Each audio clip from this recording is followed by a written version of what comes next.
Hello, everybody. Thank you for joining me for tonight's coach call for the Langley Division BC Regional. For those of you that have not met me yet, my name is Emily Owens, and I'm the state director for Virginia Science Olympiad.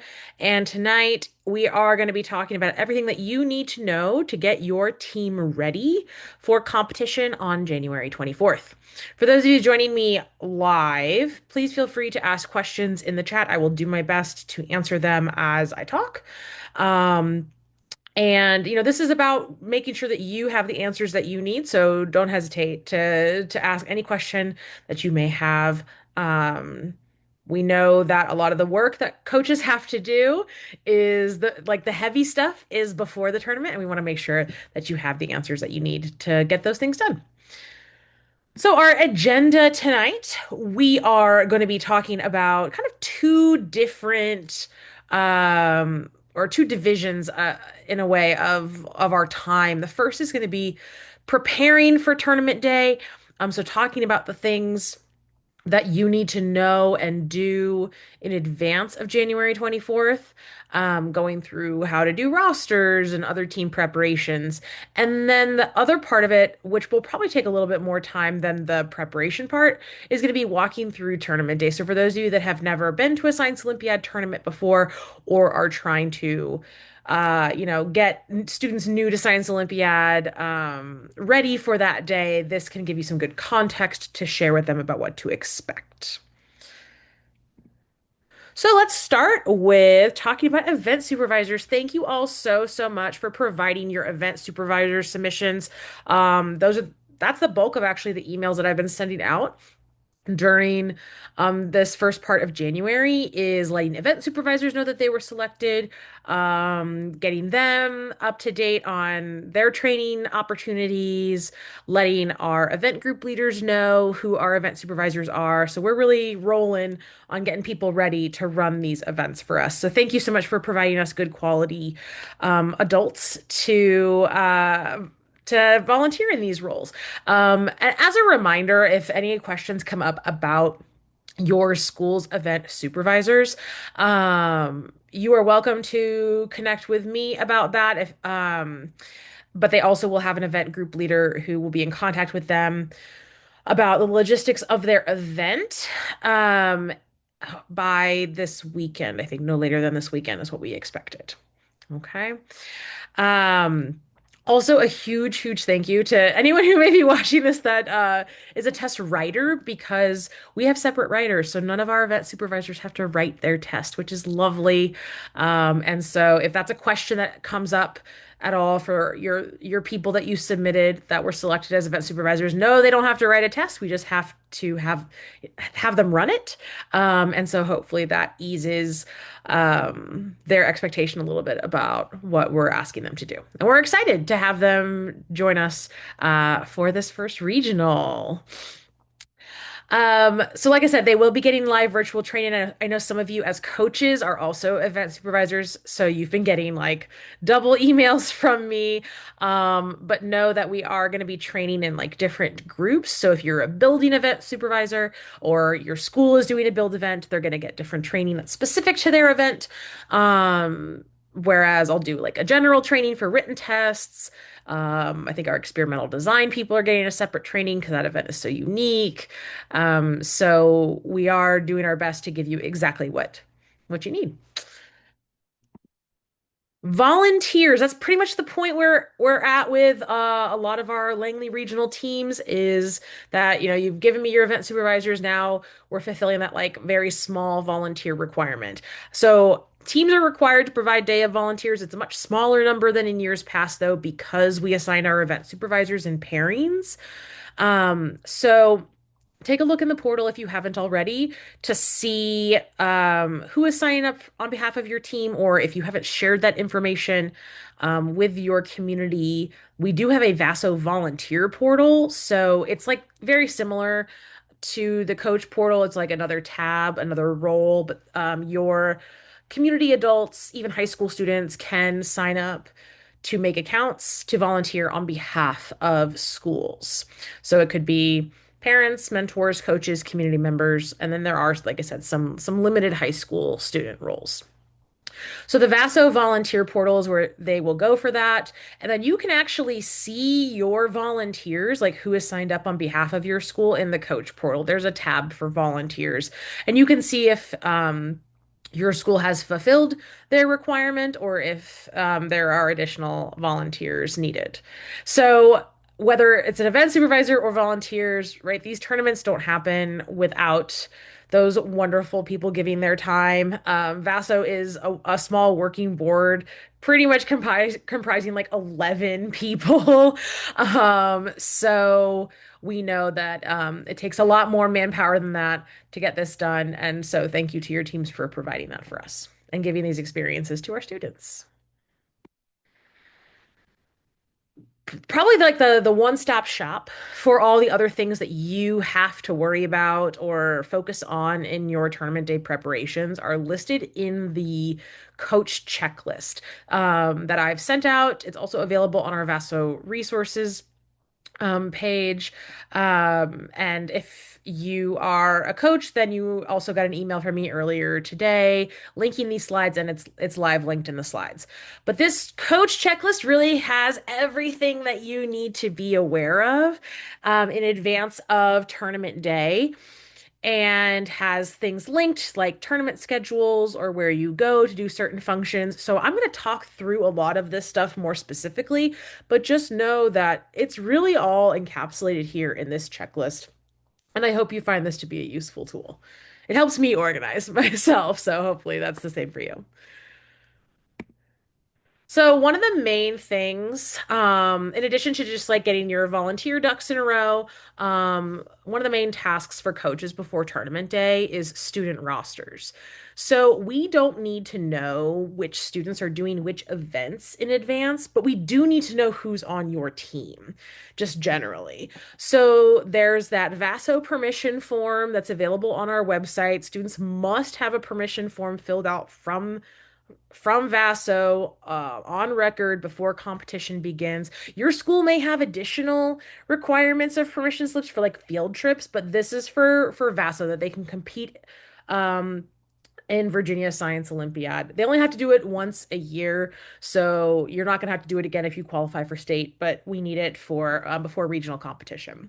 You can see these completed forms on the Vaso coach portal. If students have done it, or rather their parents have done it on their behalf, they show up in the list to be assigned to teams. And I'm going to show you what that looks like. But just to be really clear, if a student doesn't have their permission form completed, they cannot compete. That is a firm rule. So please do your best to convey this to your students and their families to make sure that they get those forms in on time. Rosters are due this Friday at 5 p.m. And I'll show you how you assign students to your rosters in the portal, but the hurdle is definitely getting the students to actually fill out um, their forms. There is a function that parents can fill out a paper-based form, but then that means you, as the coach, have to input their information into the portal. So there is a button to do that if you have families for whatever reason who are not able to access the online form, but just know that it does still result in the coach uploading that information so that everything ends up in the coach portal. So when you go to the portal, the coach portal website, there's a link that says create your teams. And under this, there will be two key things that we're going to look at. One is your actual regional teams. It'll tell you your team numbers. That's listed in a number of other places, but it has team numbers. It'll have the how your school's name will be displayed during the award ceremony. And then it also does allow you to edit your team name. So the defaults are like alpha, beta, gamma, but if your school colors are like red, white, and blue, and you want to have your teams be named red, white, and blue, then you can change the team names by simply clicking in the team name box. Notice that it says editable, and then you can click that to change it. You'll also see that it will have a count for each team of how many students are on your roster. So remember that you are limited to 15 students per team. And then if you're a high school Division C team, you have a maximum of 7 seniors permitted on your team. So this is one of the pieces of information that is gathered by the permission form. We gather grade level data so we know who our seniors are. At the bottom of that, you'll see that there's a list of students. It says assign students to teams, and there's a list of students. If you have no list, that means that none of your students have filled out the permission form. If your list seems incomplete, then that's only the students who have filled out the permission form. But the ones that have filled it out, you'll see that there's a column that's blank for like team. If you click in the empty box, it'll bring up a menu of edit regional team and you can select which regional team to place them on. Okay. So let me show you what that looks like. So this is my like test school. Um, if you're in the portal and you go to create your team, you'll see, just like I was talking about, I have two regional teams. Now, for this particular test school, you'll note that there's a column that says track. And this is not relevant to the Langley regional. It's only relevant for the Centerville regional because we have two tracks of B teams there. But so you can see your team number. So I can see I'm B16 and B17. Um, I can change the name. So if we don't want to be the Orcas anymore, we want to be the Dolphins. I can do that. Dolphins and the Sharks. And then you can see I have a count of how many students are on my roster. So right now there's only one student that I placed on my Dolphins roster. And if I go down to my assigned students to teams, I can see that I have 12 students that have filled out the permission form. You can have more students who filled out the permission form than you're going to put on your teams if you have like potentially alternates that you keep, or like you have different kids who compete at different tournaments. Like you can have anyone fill it out. They're not put on a team until you click in a box to put them on a team. So I can put John Doe on the Sharks, and I could continue adding people onto teams. Now, if you need to make a swap, let's say that you built a roster and then you end up having to swap that, like, I don't want John Doe to be on the Sharks. I want him to be on the Dolphins. You can change them up until Friday at 5 p.m. However, if you have a full team, in order to make a swap, you just have to take someone off a team. You can't add more than 15 students to a team. So if I want to take someone off a team, I just click in the same box and then I just go to select and then that blanks it out. Okay. So for every student, you're going to have to go in and assign them to a team, and then you can verify your roster. It says roster view print. Then you can see just the list of students who are on a given team to make sure you got it right. Okay, but that will lock down Friday at 5 p.m. Okay. All right. Questions on the rosters.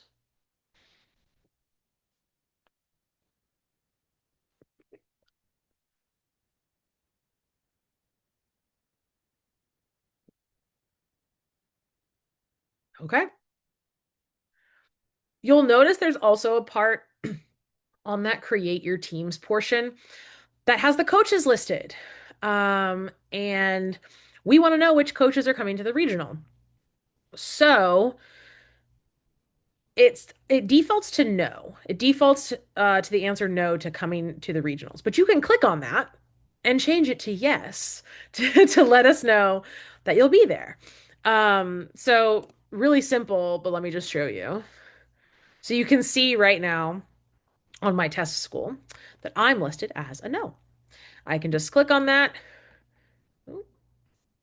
and change it to yes. Ooh, that's not very fun.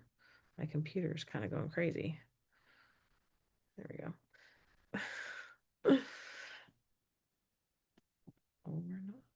Okay. So you can just click it and change it to yes. So super simple, but everyone has to do that. Um, so it's important to note that only coaches that have portal accounts and that say yes will be issued wristbands on tournament day. And this is important because not everyone has met coaches in person, right? This might be the first time that you're meeting Vaso people like face to face. And so we need the wristbands to know who's actually an official coach versus who's a parent or an event mentor, because we do draw a pretty firm line about who we talk to about certain things at tournaments. And we'll get more into that, especially when it comes to appeals. Okay. But go ahead and like for just quickly say yes, you're coming to the tournament when you're building your roster so that you don't forget. Tomorrow, the build event sign up opens up, which is another key thing that you can complete in the portal before tournament day. So it opens tomorrow, January 14th at 7 p.m. You only gain access to the sign up once you have fulfilled your volunteer requirements. So you have to have your ESs all done, your volunteers all done. I give you your team number, and then this will become available for you at 7 p.m. tomorrow night. If you don't sign up for your build events, then your team can't compete in build events. So these are the ones that are self-scheduled at the bottom of a tournament schedule. And so we only allow a certain number of teams to be in each session. And we ask teams to do that in advance so we can know who we are expecting when. Sign up closes the Friday before competition, so that would be January 23rd at 7:30 a.m. That gives our supervisors time to prepare. They print out the schedule of which teams are coming when, um, and prep themselves for how many teams they're going to have to get through in a given session.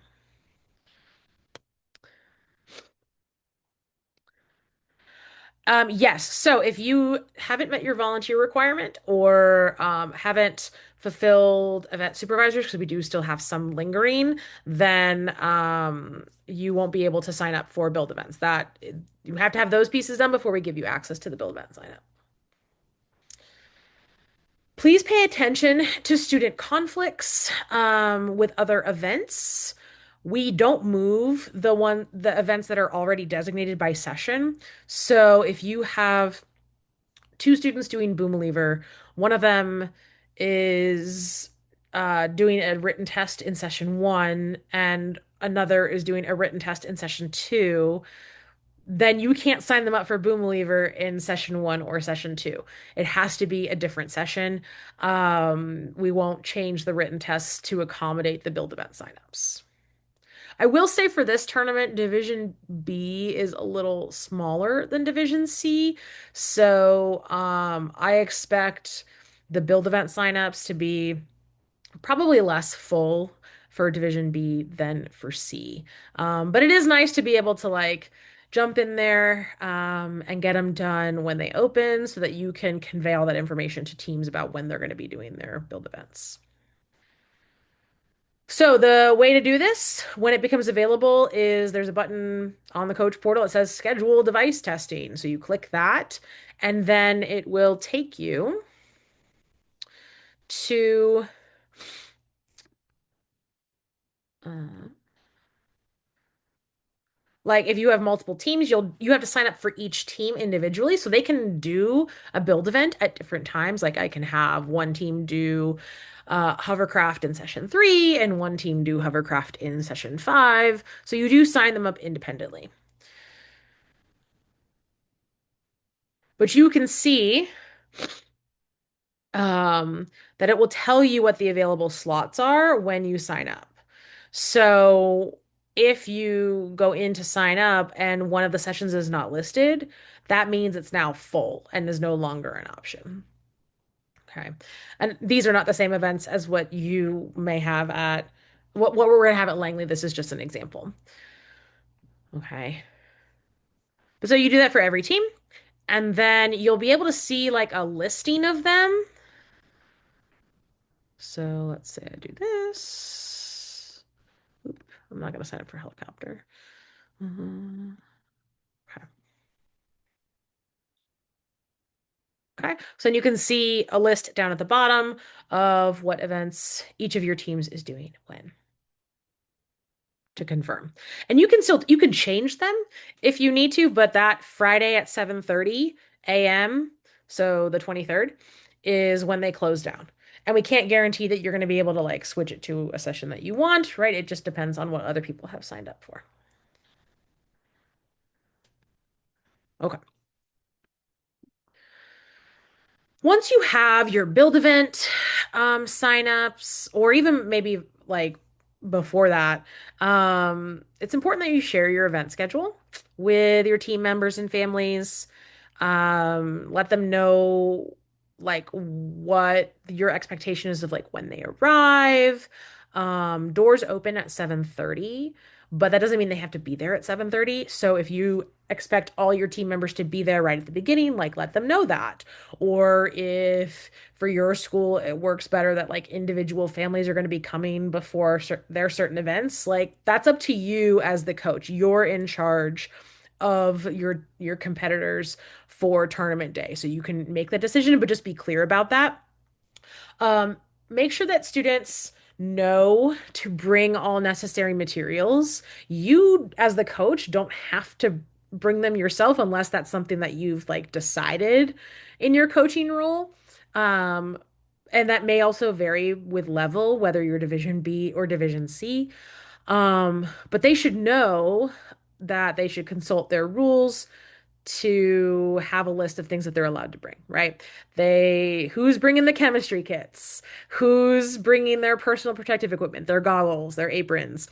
They should know about to bring their cheat sheets, their logs, the actual devices, right? Who's bringing the boom lever? Who's bringing the hovercraft?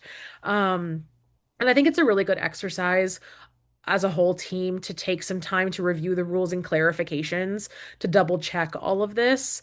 As a reminder, clarifications are things that Vaso posts that are amendments, essentially changes to our rules. Um, that we will follow at our tournaments. So the rule book itself is not always complete for the picture of like how Vaso will run an event. Our clarifications are posted online, and students and event mentors and coaches should be looking at them. Especially if you're traveling, if you're a team that is coming from, Richmond, for example, we have a team coming from Richmond to the Langley Regional. It's important that families know how to contact you. So whatever your school expects in terms of that like communication level, whether there's like an approved app or you're able to give a telephone number, just make sure they know how to get in contact. I'm going to talk about impound. That's a great question, Brendan. Because yes, impound is a common hiccup for new teams. So I have a whole slide about that. But this is the stuff leading up to the day. So your checklist that includes volunteer sign up, rosters, um, if the coach, like which coaches are going to be there and get wristbands. Um, all those things have to be done, finalized before tournament day. So are there any other preparation-based questions before I start talking about like all the different components of tournament day itself?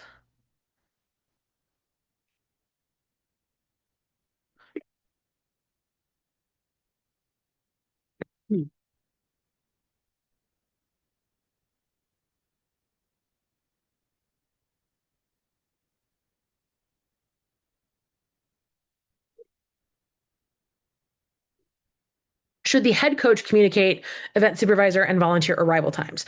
Head coaches don't do that. They'll get those times directly from their event group leaders and from our volunteer coordinator. I mean, you can see the volunteer report times, but event supervisor times and expectations may be less clear to head coaches. So our event supervisors should refer to the communications they get from event group leaders. However, I think it is helpful to check in with your team's event supervisors that yeah, that they've seen the event group leader emails once they've gotten them, that they are ready to go, because they are representing your school. And I never want this to happen, but let's say it comes to tournament day and an event supervisor doesn't show up that was supposed to on behalf of your school. I'm gonna come find your team, and ask for someone to step in. So, it's just helpful if you like you're on the same page before tournament day.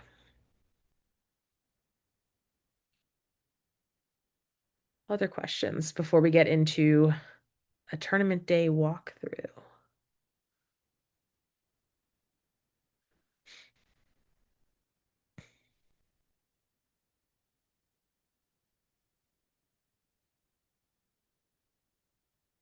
Okay. So yeah, let's talk about what a tournament day looks like. It is a long day. So like I said before, it is starts at 7:30. That's when our doors open at Langley High School. And then the schedule looks a little bit different for Division B versus Division C at the end of the day. We do have different award ceremony times because they're going to be sequential rather than at the same time. So for Division B, the award ceremony will be at 5 p.m. Division C, the award ceremony will be at 6 p.m. But the rest of the flow of the day will be very similar. So I'm going to kind of go through each of those steps. This schedule will be updated with rooms as soon as I have those finalized from our hosts. They're working hard on it. Some of it just depends on the events themselves and how the test writers write them. So we will have that for you before tournament day, absolutely. And we do provide a copy of the schedule in coach packets, but of course it's also available online. This is a Google Sheet, so you can see live updates on it. There's a couple different ways to get to this tournament schedule. It's linked on the coach checklist, but you also can get to it from the tournament details tab of the coach portal. And so there's the Division B tab and the Division C tab. Um, just make sure you're looking at the right one. So let's talk about check-in. Coaches are expected to arrive at the beginning of the day. So ideally, when doors open, head coaches are there starting at around 7:30.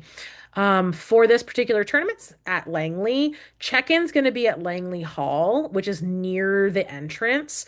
The door that all of our competitors and families are going to be entering through is door 14, which is the main entrance off the parking lot. All the doors are numbered just like every other FCPS school. So you can see that 14 really clearly, but that is going to be the main entrance for our tournament that day. If your team is arriving by bus, buses can then park in the bus loop at the back of the school by the stadium. If you've never been to Langley, when you enter, you can see like the whole parking lot all the way back to the stadium, and the school's kind of on the side. So that should be really clear for buses to see, for families to see the parking lot set up, etc. Okay. Individual students and parents do not check in with VASO. The only people checking in with VASO are coaches and then event supervisors and volunteers. The coach is doing the check in on behalf of the entire team. So at check in, we'll ask you to verify your roster. So we print them off. We're going to ask you to verify your count of students. Um, and then we also will give you wristbands that students must wear all day, and they will have little labels on them with their names, with their team numbers, with their schools. We'll also have maps available. We don't post maps in advance for our high school host sites. FCPS, for security reasons, does not post them online, but we'll have them available for you at check-in. And there will be copies that teams can have, or you can take a picture, things like that, to kind of get acclimated to the building. So 7:30, coaches are there, getting their coach packet, making sure they've got everything that they need to get their students ready for the beginning of the day. I did want to remind you that part of the team expectation policy is that there's a school approved adult representative on site for the duration of your team's presence at the tournament location. We assume this will be head coaches, um, unless you tell us otherwise. We also, we try to find you in person, especially for these smaller sites, but it's helpful that we can reach you by phone and or email for the duration of the tournament. If for whatever reason you, as the head coach, are not able to be there the entire day or at all, it is the responsibility of the coach and the school to designate a replacement who is authorized by your school's principal to represent the school and to let me know of this change. So please make sure you have a plan for a school approved adult representative being there for the whole time.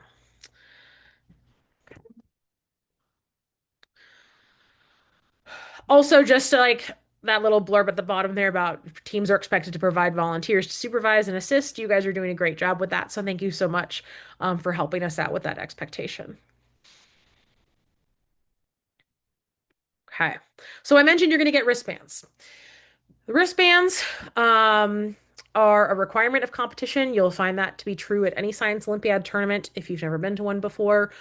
This does a couple things for us. One, it makes it really clear visually who's on what teams. So if a school has three different teams, then their students will have three different colors of wristbands. So you can see, like, ah, yes, the red wristbands, that's one particular team. So students with red wristbands can work together from the same school. Or they have blue, so they can work together. And I can't have a red wristband and a blue wristband working together. So that's just our quick visual way to know which teams are which, right? We also have team numbers, of course, that are printed on them. That's for them and for us. Sometimes students forget what their team number is. It's right there on their wrist. Um, and then also it kind of goes along with the color so we know which team is which. Every student is expected to wear their wristband the entire day to have it fit snugly, but not like uncomfortably on their wrist. Please make sure that whoever is in charge of distributing wristbands understands that student names are on them so that they can make sure that the right student gets the right wristband. The number of times that it's been a free-for-all where, a coach has handed the wristbands to a student or a parent, and then the message was lost that they were individualized. And then I have to replace a bunch of wristbands because they're on the wrong people. That happens probably every tournament, but I would love for this one to be the first where that doesn't take place. So please pay attention to the names on the wristbands. Coaches will also get a wristband. I believe they're purple, just like they have been in years past. That will, again, be kind of the ticket so that I know, yes, you're a coach and I can talk to you about coach things. It lists your team numbers and your school. So basically, like, we'll know who competitors are and who's allowed to come into tournament rooms, and who coaches are that are permitted to talk to VASO personnel, file appeals, etc. We do have a wristband written policy that does encapsulate a lot of what I just said. One of the other things that wristbands does for us is make sure that we are at that, like, not exceeding that maximum of 15 students per team, since we only will give you 15 wristbands maximum based on your roster. So we're making sure teams are competing with the correct number of participants. Um, and so if a student loses their wristband, like, there are a couple hoops they have to jump through to get it replaced. So if the wristband, for whatever reason, is defective or damaged, then they should bring that wristband to VASO headquarters for replacement. Then we can just swap it out, give them one that's actually, like, not damaged, and place it on them. That one's the easy one if it's just like, oh, I broke my wristband or I something happened to it. If it's just full on lost, then both the student and you as the coach have to come to VASO headquarters. And then you have to wait until I can get there to VASO headquarters. And then I decide if we replace the band. Um, I mean, you don't get to make up any competition time in the meantime. So, really stress to your students that it's important that they put them on appropriately. They're not putting them on like to slide out them off, things like that. All right, so you've checked in, you've got your coach packet, and then you are meeting your team. There will be a designated space for every team. All teams will have a home base space. They're working still on finalizing the rooms, so those locations are not yet in the portal. They will be next week. I know that the plan right now is that I believe a number of the schools will be sharing a space in the cafeteria. I think it's going to be Division B that's sharing in the cafeteria, and then maybe some Division C schools in there as well. And then any overflow Division C will be getting classrooms or like a lecture hall space or something like that. So, but everyone will have a space that we say is where you can hang out with your team in between sessions. Please tell students and parents, please convey to them that they should be respectful of other teams' belongings and devices and spaces. Even if they're in an individual classroom, like people will kind of be spread out all over the school doing things. So it's really important that they're mindful of other people's belongings, um, and devices, make sure nothing gets broken or taken or things like that.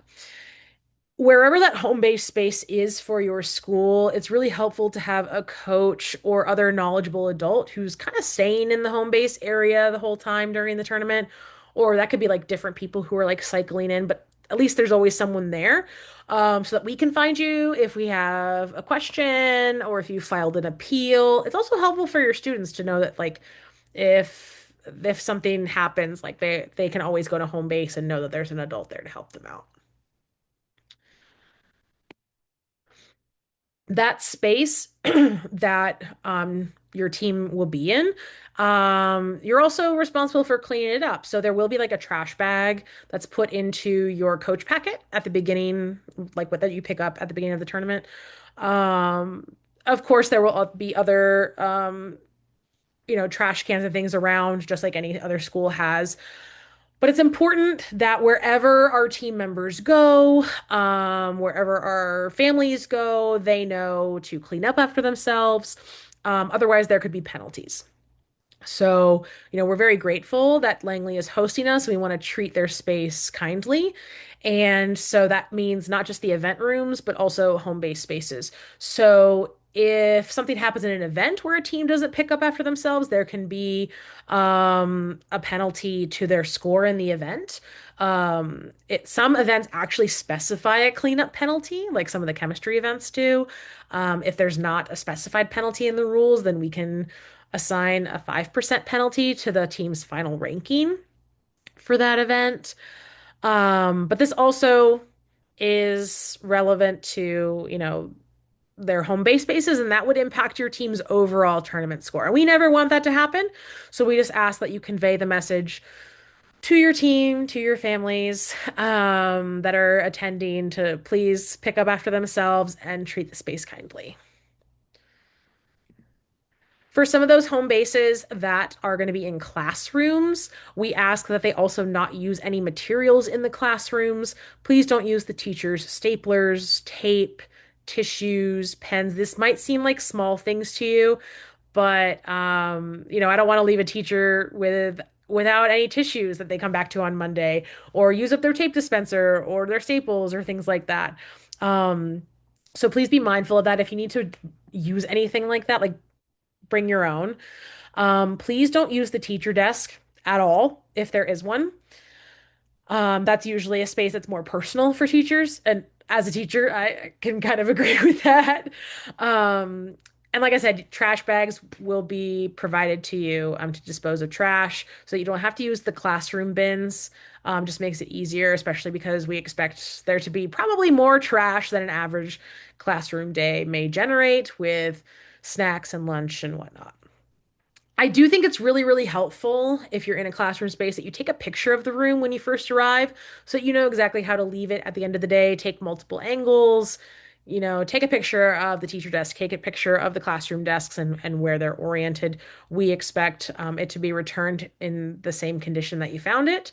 Um, and yeah, pictures are a lot easier at the end of the day to help us remember rather than doing it off the top of our heads. All right, so that's check-in. So it was 7:30, you checked in, you headed to your team site, you're distributing wristbands, and then 8 o'clock hits, and that's when device impound begins. So there's a window of time from 8 to 8:50 where we have impound. So that impacts three events in each division. And I'm going to talk a little bit about what impound means and why it's so important. But just know that since it's only those three events, this like hour of time is then just general setup, getting settled time for other competitors. But so for impound, the three events in Division B are hovercraft, machines, and scrambler. And Division C, they are electric vehicle, hovercraft, and machines. And no, that's not a typo. If you read the National Rule Book, machines is not um, an impound event, but Vaso made it one through a clarification. So we are splitting machines so that on the schedule, you'll see that it says machines B written test. They're only taking the written test in that scheduled part of the day. And then the device testing, the lever testing, they're doing self-scheduled and we've made it impound so that's fair for all teams that aren't going to get like information later in the day that could like give them an advantage. And that's really what impound is all about is having students submit their devices at the beginning of the day so that they can't make adjustments to them once information about like the competition is released. Okay. So members of the team submit their devices and any other required items that are to be held by supervisors until their device testing block. So they turn them in at the beginning of the day. They'll stay with the event supervisors until they come back for their self-scheduled session. Okay.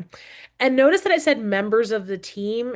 If for whatever reason a particular student who's on an event is not able to submit their device because they're doing something else or they're coming later, it could be other members of the team. So it's not parents, though. It has to be members of the team. So if Ryan and Lauren are partners on hovercraft, but Lauren isn't going to be there until later, then Ryan could go with his friend Chris to turn it into impound. That's okay. Or if Ryan can't go at all, Chris could do it on his behalf if they're on the same team. Okay. They have to be members of the same team, so that they can, put their team number down, put their names down. But again, they're team members, not parents. Parents do not impound. There are other things in addition to their device that they might be impounding. That could be things like all the tools that they expect to potentially use during their session. It could be their logs. It could be like if they want to use a ruler, like students should read the rules to know everything that must be impounded with their device. And they should also bring a writing utensil um, to their impound so they can fill in their names on a little sheet that we have. Impound is really important for like the fairness of a tournament.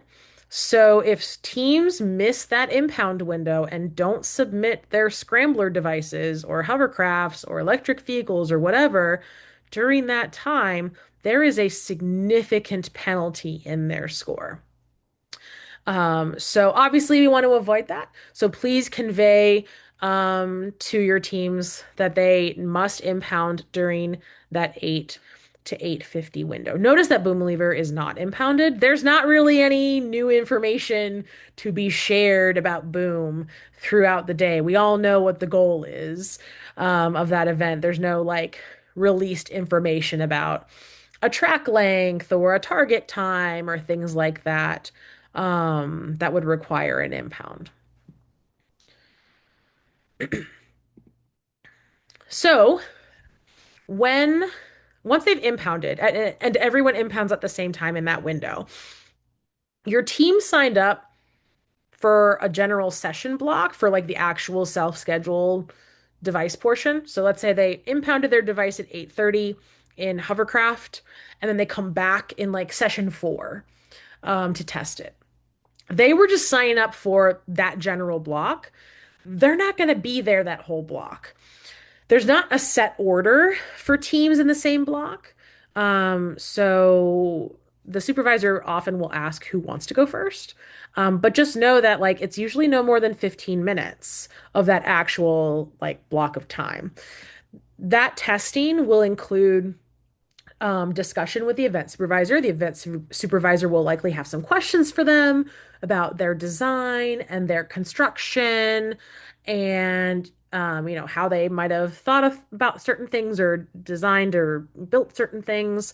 There may be measurements of the devices that need to be made to make sure it's like within the construction parameters of the event. And then, of course, the actual completion of the device task. Every set of rules lays out very clearly like what's supposed to happen during the device testing. So if your students have not already been to a competition like an invitational, I would encourage them to read through the device testing portion of the rules so that they understand what's going to be taking place. Like when they bring their device to their event supervisor, like what are they going to do with it? What's going to happen? It's important that students bring like the appropriate safety equipment for their respective build events. I mean, for any event, but for build events, we're really talking about goggles. If the event requires it, that will be very clear in the rules. If it does require goggles, boom is a huge one. You're not getting anywhere near testing a boom if you don't have the correct goggles. Um, but of course, like they also need to bring their device with them for boom since it wasn't impounded. But goggles don't have to be impounded. If it's an impound event, they can bring them with them at the time of testing. Also know that device testing for boom, electric vehicle, hovercraft, scrambler, this is open viewing. So parents, coaches, other teams, they can all watch device testing of all other schools. There aren't any other events that are open for viewing, but know that open for viewing doesn't mean that like it's a back and forth. Like you're not going to have an opportunity to talk to the event supervisors. It's very much more like like on a stage in a way where like you're just the audience. So parents and coaches should not be talking to the competitors while they're competing, should not be talking to the event supervisors. Um, and other teams are not permitted to take photos or videos of your device. You can only take photos and videos of your own school's device. And so don't be surprised if an event supervisor asks, like, hey, are you with this team? If you like pull out a camera, because they're just trying to protect the competitors. But you are permitted to film your own team, but not anybody else's. All right, speaking of goggles, just to be clear about what those expectations are, there's a whole page about it in the rule book with three different categories of goggles. And then in addition to that, Vaso has also published like a personal protective equipment kind of cheat sheet to give you some more like visual examples. But um, the two main types of goggles that your teams will likely need throughout the day are category B and category C. So category B goggles are impact protection goggles. They're like the ones that you can see on the left.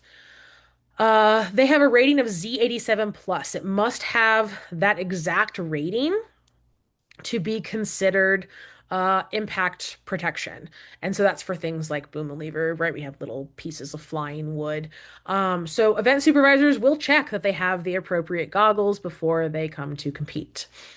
Category C goggles are like your indirect vent chemical splash protection goggles that like fit to the face all the way around.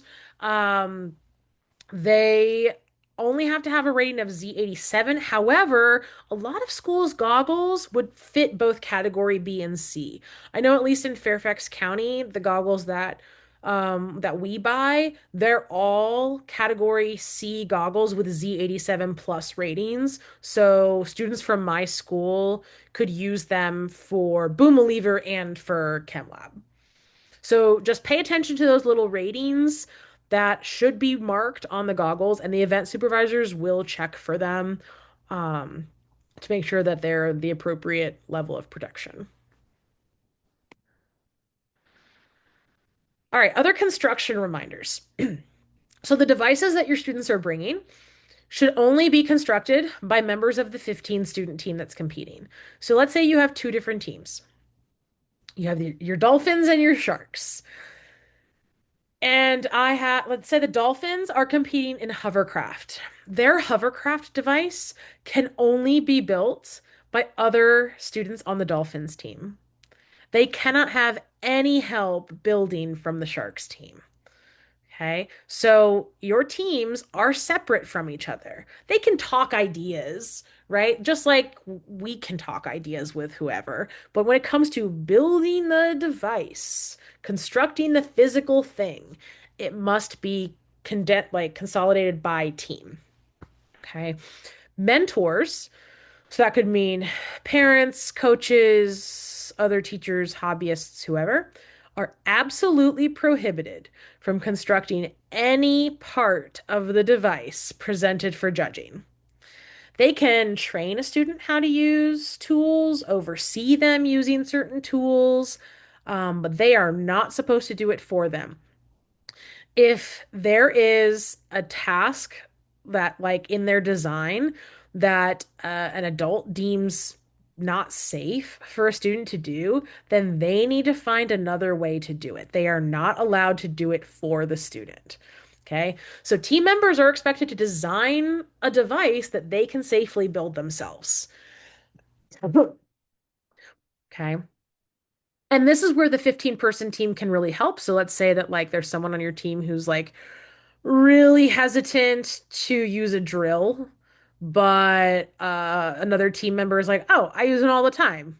Like they can help them out. Okay. But it can't be a parent, can't be a coach. It can only be other members of their specific 15-person team.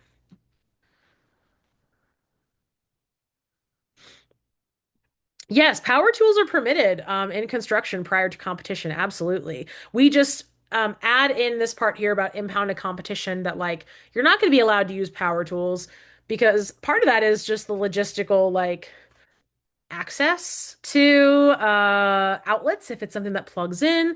It's also like that's power tools are a heavy thing to use on the day of tournament. Like what are you doing to your device that needs that much change on that day?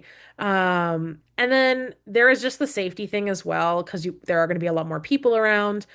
But for any tool, whether it's a power tool or not, if an event supervisor thinks you're using it unsafely, we could say like you're not allowed to use it on competition day.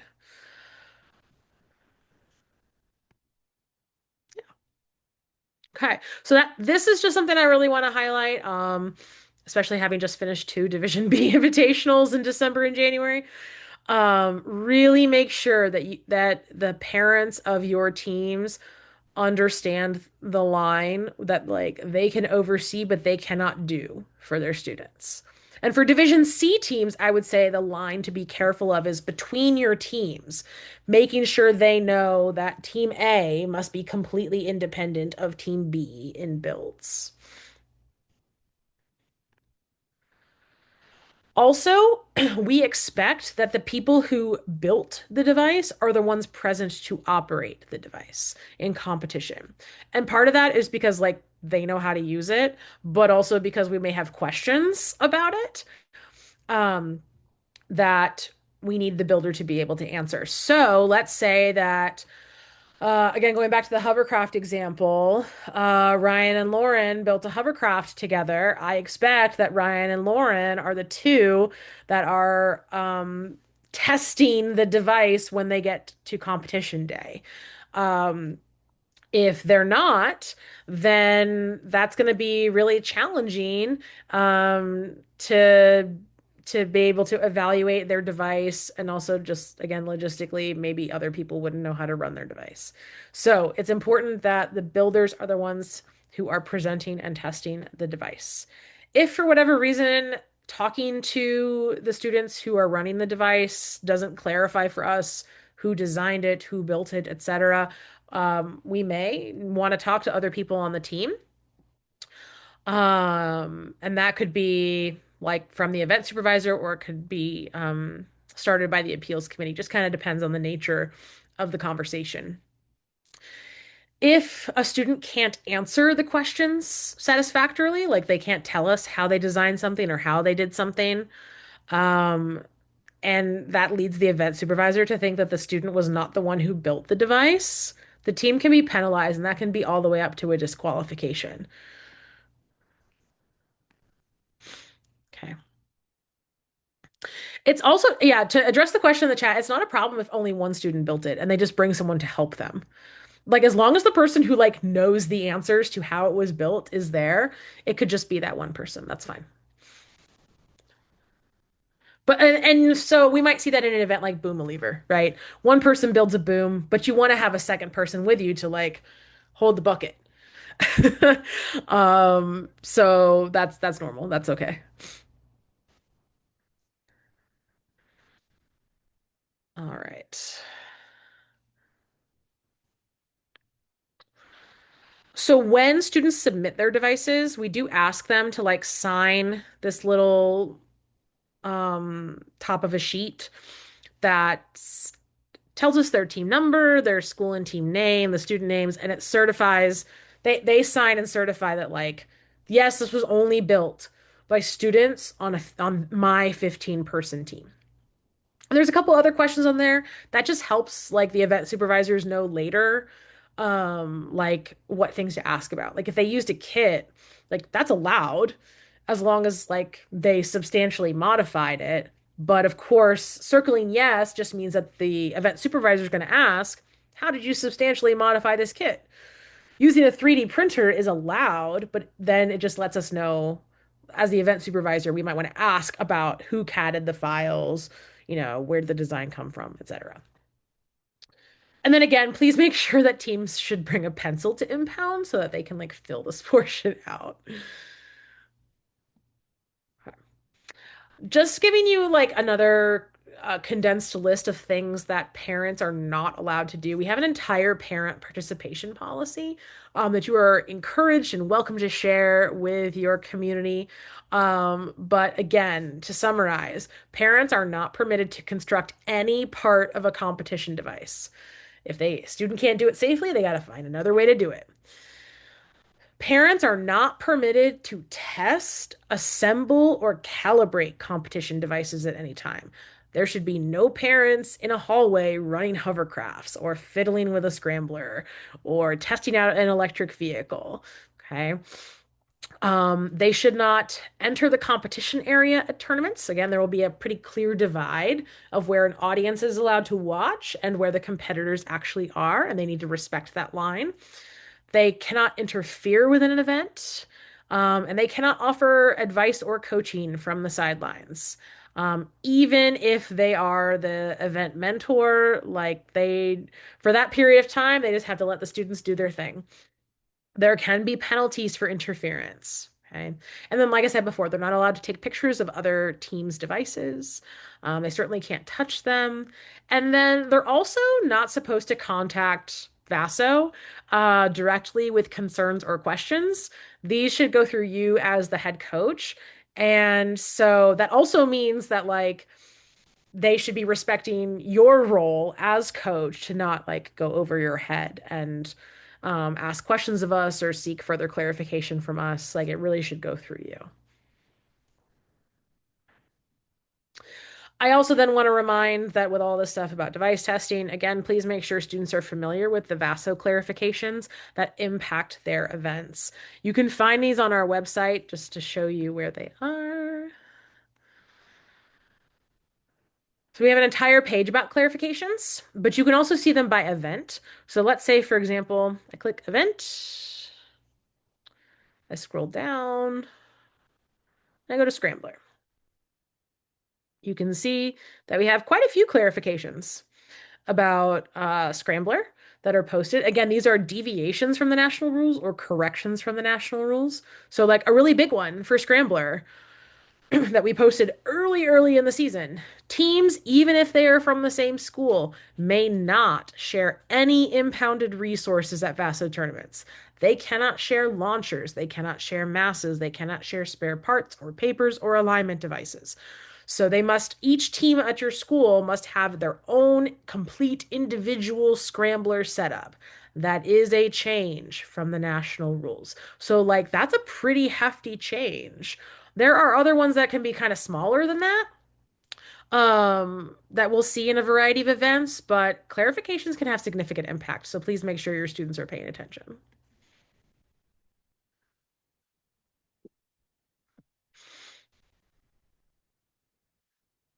Also, a reminder, since we did just finish or are still kind of in like an invitationals season, maybe some of you were there this past weekend at TJ, others of you may be going to UVA Tandem Friends this weekend.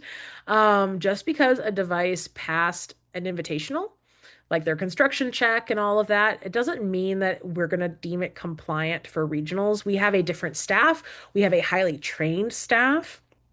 Um, our judging is more strict at regionals. So we really encourage teams to always check the compliance of their devices using the score sheets. And we have those available on our website.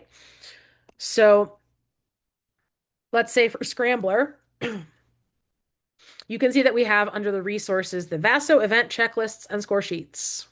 You can click there and you can see for every one of our build events, we have a checklist.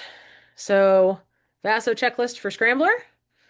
This is the literal document that I print off for our tournaments. And so your competitors can use them too to evaluate their device before tournament day so they are not surprised by anything on this sheet. They can do practice runs and like evaluate each other or something like that. Okay. So they should know exactly what to expect. After they finish testing their device, they've answered all their questions, they've done the task. Students are able to take the device with them back to their home base so they can put it directly in a car. We're done with it at that point.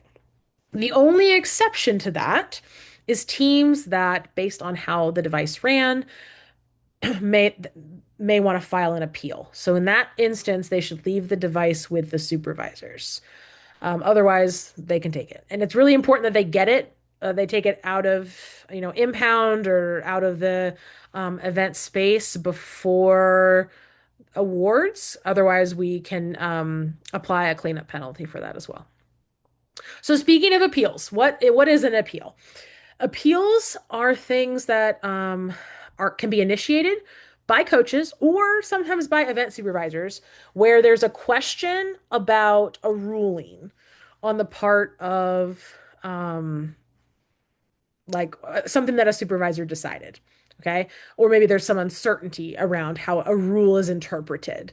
So again, this can be initiated by VASO or by teams, but it must be on the team side, must be initiated by a coach. It can't be initiated by a competitor.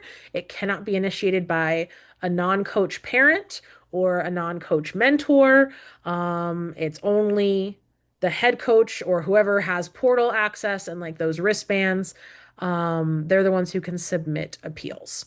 What that system looks like, it's actually on our online coach portal. There's a tab that says Tournament Day Appeals. And when you open that page, there will be some like key things that you have to fill in, which I'll show you here briefly. But if you are a Division C program and you have a student leadership portal account, they cannot file appeals. It really is just the adult coach accounts. And so it's helpful if you can confirm that the information in the portal is correct for you, your email and your phone number, because those are how we get in touch with you about an appeal if we can't immediately find you like in a certain location in the building. But so appeals, the instructions are that we ask you, let's say something happens in an event, your students come back, or maybe you were there to watch it, and you think a rule was not followed by a supervisor or not interpreted correctly by a supervisor. We ask that you reread the event rules and clarifications with your student. We expect that whatever appeal a coach is filing, that the coach personally understands that rule, and that you are determining that your understanding of the rule warrants an appeal, right? That there's merit there. Okay. Because so sometimes that can mean talking to a competitor who's just upset about how something went and having them realize that maybe it didn't go the way they wanted, but it was following the rule. But other times it really could be like, no, I think you're right. I think I just read this rule over with you, and I think that they maybe interpreted it incorrectly, and we can file an appeal. Successful appeals do have to allege that our VASO personnel broke a rule or that your team's testing conditions were substantially different from other teams. So an appeal can't be, well, we didn't know about the rule or the clarification. It can't be, we don't think this rule applies to us. And it can't be, it's too hard. It has to be, it wasn't fair or the rule wasn't followed. Okay. And there's a form then that we ask you, like, which rule are you talking about? What's, how do you think it was misinterpreted? What do you think the solution is? It'll ask you if you left the device in impound if it's a build event. Um, and so things like that. Okay. And so then when that's submitted, our VASO appeals team gets an immediate notification.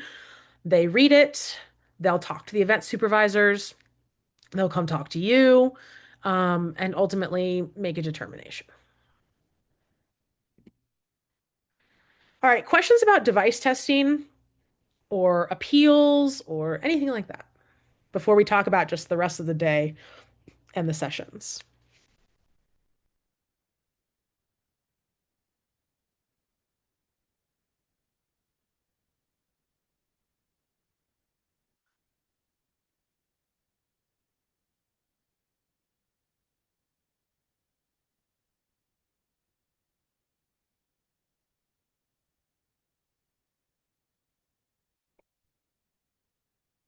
Hi, I had a quick question just about appeals. How would like a coach know that they would want to file an appeal? Like, do the deductions, do the rulings typically get communicated to the competitors, like in an obvious way during the event? Would they Yeah. know about? Yeah, so I mean we train our event supervisors to explain their decisions and rulings and like how they're filling out the checklist to students. So maybe let's say for example, um oh gosh, I live in Mission Possible world so much because that's an event I usually supervise. But let's say that there was we determined like, oh, it was supposed to do this final action, and we don't think that your device met this criteria. As an event supervisor, I would tell them, I don't think this earns these points because of X, Y, and Z. And so, or maybe your boom lever is not constructed correctly. It's too long in this dimension, or it was tiered down, but the student disagrees. They think like, no, I did meet this criteria. They would know then the thinking behind the event supervisor, and then could convey that to their coach, or in these build events, like the coaches could be there potentially to hear it, if they're able to be at that open viewing. I would say for written tests, though, usually the only appeals we get about written tests are like, we think this question was outside the scope of the rules, like it shouldn't have been at the regional level test based on these rules that are published about topics. And of course, we do our best to try to catch that up front anyway. Or, teams were not given the same amount of time to do this certain task. But yeah, when it comes to builds, there should be our event supervisors would give very specific conversation about we think that this isn't allowable, and here's why. And then the students could reflect on that from there. Okay, thanks. Sure. All right, so the rest of the tournament day, other than those self-schedule events, is already decided by session and by team number. So they are set at what time they will happen for your team. We do have a lunch break in the middle there between session 3 and 4 as well. So all those other events, right? Again, times are determined by team number. So we're not going to move teams to different session times to accommodate late arriving participants or event conflicts or anything like that. If you're a team 7, then you're doing experimental design in session 1. We're not going to let you do it at another time. Okay. Most events will actually use that full block of time. So participants are expected to be there at the start of the session to receive instructions. This is different, right, from the build events where they only use like 15 minutes of that time, but for written tests, they're using the whole block. So they'll lose time if they're not there on time.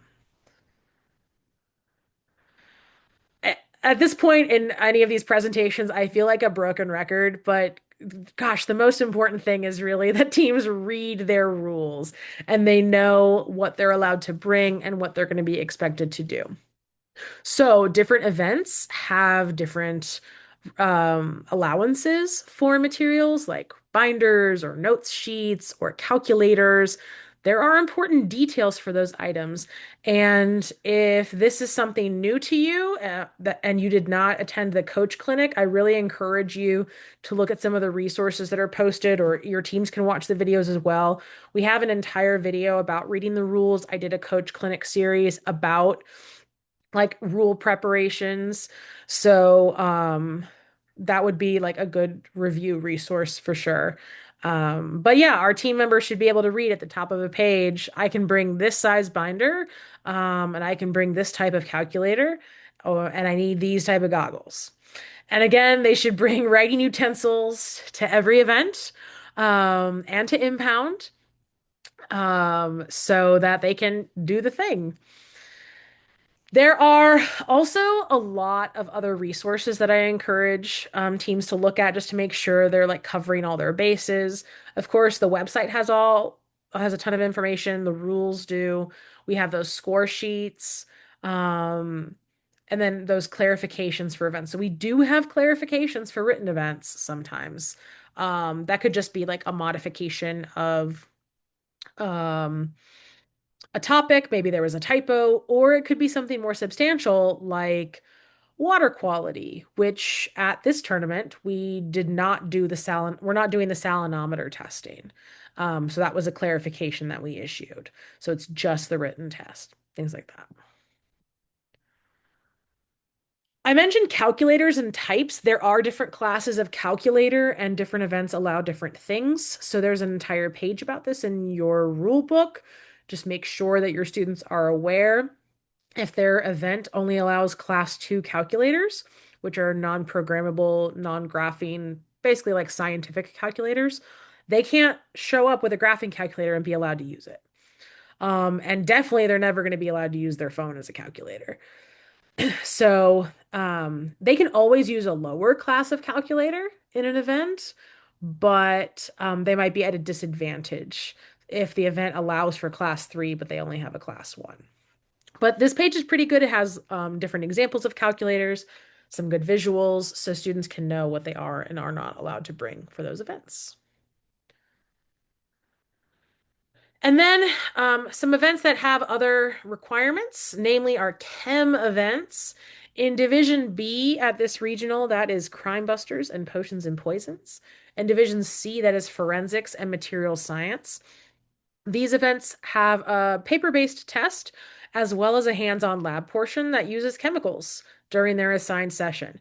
So, in other events, if they don't bring a cheat sheet, like they're at a disadvantage, but they're still allowed to compete. In a chem event, though, if they don't bring their safety equipment, they're not allowed into the testing room. So it's really, really important that they have their personal protective equipment that is clearly outlined in the rules. They also, for chem events, are permitted to bring a kit of equipment. And they're going to be at a disadvantage without those materials. But those are like above and beyond what like many other events have where they're like paper-based resources. These are going to be things like beakers and graduated cylinders and forceps and things like that. And I'll show you that what that list looks like. So in the back of the rule book, it's page B67 in the B book, C72 in the C book. There's a list of lab equipment that students are permitted to bring. They can only bring things on the list in their kit. So a lot of times it's a literal box that they're bringing. Um, and so you can see that like they're permitted to bring graduated cylinders or beakers or Erlenmeyer flasks or test tubes. They might not need all of those things, and you certainly don't have to pack every size of those things, right? Like teams can curate their own kit based on this list. But these are the things that students are allowed to bring with them for chem events, in addition to things like the cheat sheets that might be listed. Okay. So hopefully your students have already been practicing with these materials anyway, but if they haven't been, you do have a little bit of time to orient them to that, so that they know how to use these things if they're bringing them to competition. Regarding personal protective equipment, like I said, they're not going to be allowed in the room unless they have the right equipment. And for those chemistry events, those indirect event goggles are really important. So indirect vent are like the goggles on the left-hand side. They have like those little knobs on them. Those are the vents. And they fit to their face. I picked a picture that has like really clearly contrasting like vent colors. They don't have to be black. They could be clear. Um, but what they cannot be is the ones on the right that have those like holes poked in them. Those are open ventilation. That is not the correct type of goggle. Okay. So they must have those indirect vents instead and fit to their face. And like I said, a lot of goggles that meet the chemistry criteria may also have a Z87 plus rating. And then you can use them for all the build events too, but you don't have to use the same type of goggles. It's just like nice and I think more efficient if you can, but I understand why, some students may not want to wear their chemistry goggles when they're testing their boom lever. Also, for chemistry events, there's some pretty clear rules about what they wear. So, they're required to have like long sleeves, long pants, closed-toed shoes, and then also to wear a lab coat or apron. If it's a lab coat, we're talking like it has to cover the torso, extend to at least mid-thigh, um, and it could be shorter, long sleeved, but they have to then wear long sleeves underneath it. Like they still have to have a sleeve going down to their wrist, whether that's the lab coat or their own shirt. If they're wearing an apron, we also expect that apron to go to at least mid-thigh. Just if it wasn't clear, like I'm a chemistry person, I'm a chemistry teacher. So truly the best protection for any chemistry event in terms of a lab apron is going to be to use those like rubberized vinyl aprons that are chemical resistant. This is just one example that you can see here from Flynn Scientific. It's very similar to the ones that my school often has. Um, but yeah, so those are your options. Lab coat or lab apron. And this, like the guide that I took these little screenshots from, this is on the VASO website. So, like, if you go to, let me go to Crime Busters. You can see, like, there's a whole flyer with all that information linked on the event page.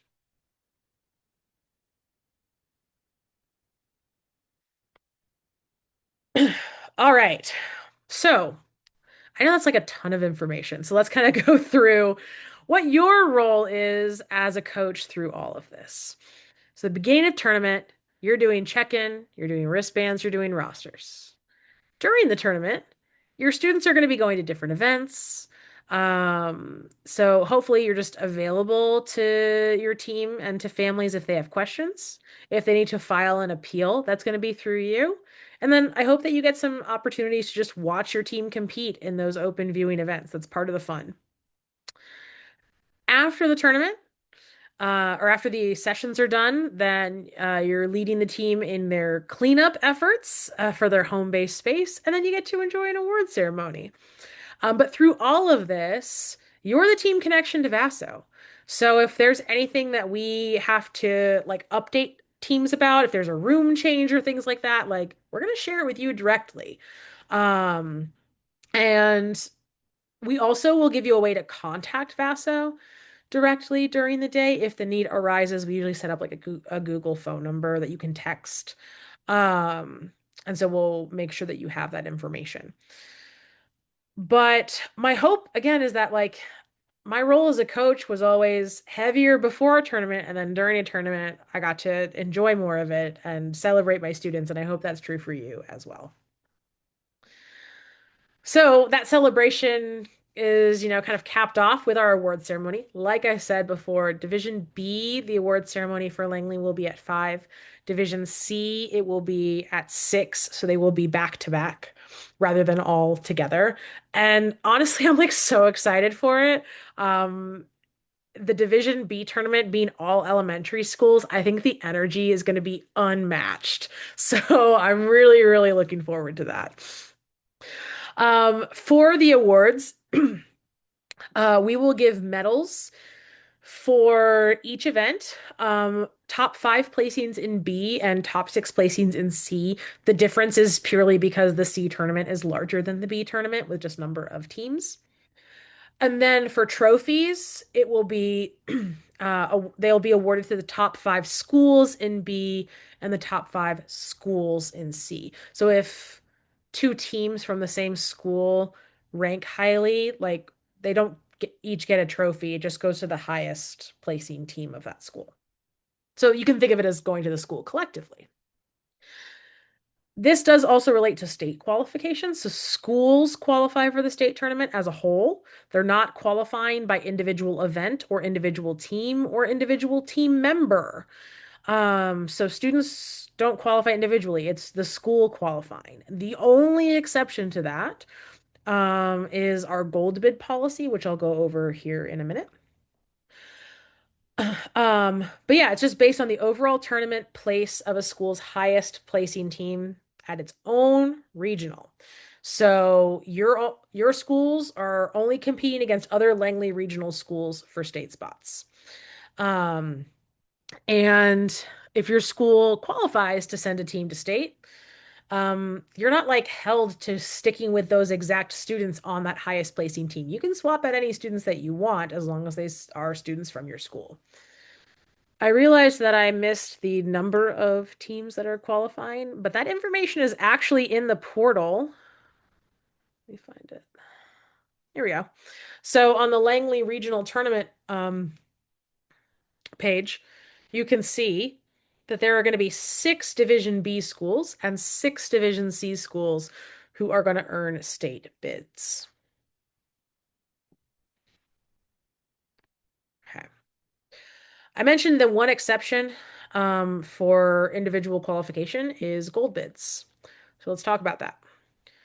This is something, if you've been with us the past few years, we started like 2 or 3 years ago. Um,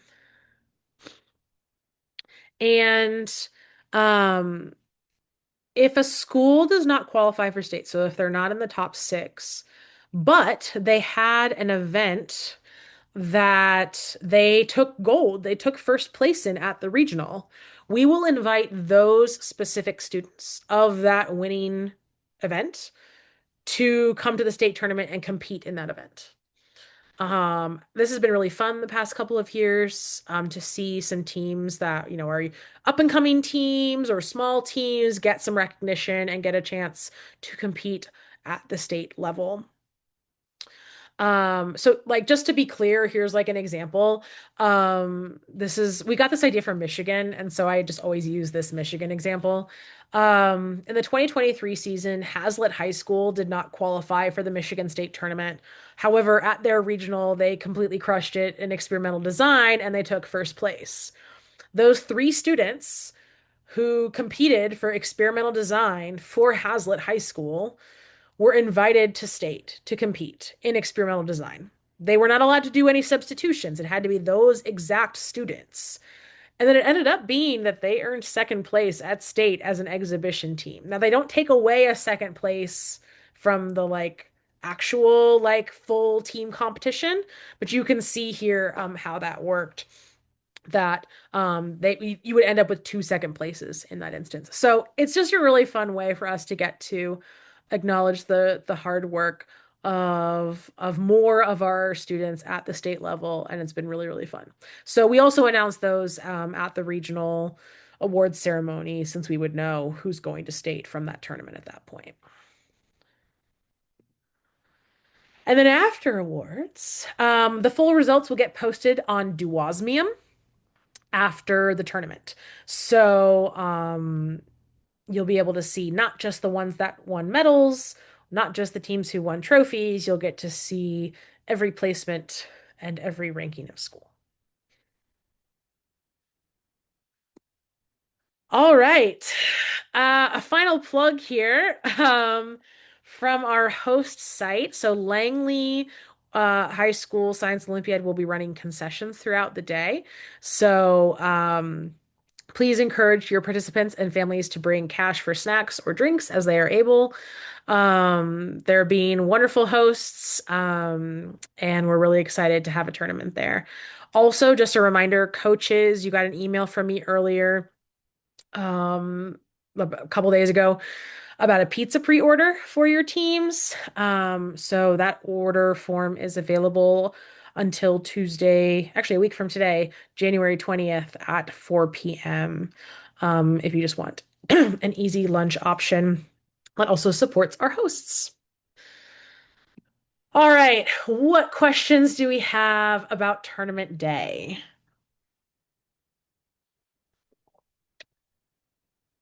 I know that was like a ton of information.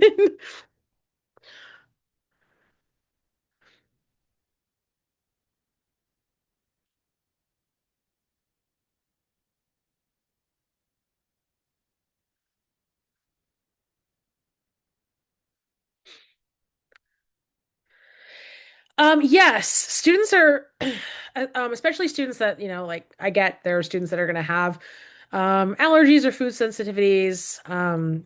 They can bring their own lunches in that case. I think if you can, it's really great to support Langley, but I understand not every school can do that, or not every student can do that. So yes, they will be allowed to bring other food. Um, I will share. Once we get those home bases assigned, I'll share if there are any restrictions around eating in any of those spaces. But we're using the cafeteria, and that's where concessions will be. So obviously that's a space that they can eat.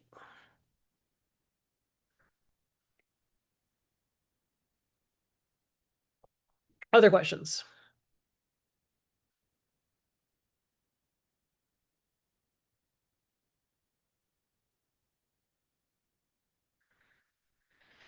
All